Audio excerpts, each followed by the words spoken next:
আজকে করেছিলাম মতরঙ্গা শাকের ভর্তা। আমরা মতরঙ্গা শাকই বলি, তোমরা কি শাক বলো এটাকে কমেন্টে জানাবে।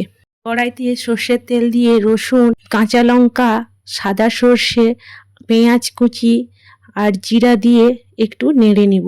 দিয়ে হয়ে আসার পরে শাকটাকে তুলে দিব সেদ্ধ হওয়ার জন্য। একটু নুন দিয়ে দিলাম, দিয়ে ঢাকা দিয়ে দিব।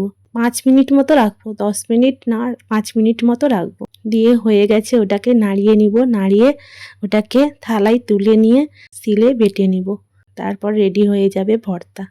যাদের বাড়িতে শিলনোড়া নেই তারা মিক্সিতেও বেটে নিতে পারো, দিলে খেতে খুব সুস্বাদু। তোমরা একবার খেয়ে ট্রাই করে দেখো যে কেমন লাগলো, বানিয়ে দেখো। গরম ভাতে ভর্তা খেতে হেভি লাগে, এটা খেয়ে একবার ট্রাই করে দেখো।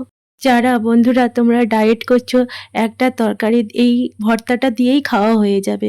একবার খেয়ে দেখো কেমন লাগে, খুব সুস্বাদু কিন্তু খেতে। আমার তো বেশ ভালোই লাগে এগুলো খেতে। তাছাড়া এটা স্বাস্থ্যকরও, এটা কোনো শরীরে ক্ষতি করবে না কিন্তু। ভালো থেকো, সুস্থ থেকো, আমার পাশে থেকো বন্ধুরা, আর কমেন্ট করো।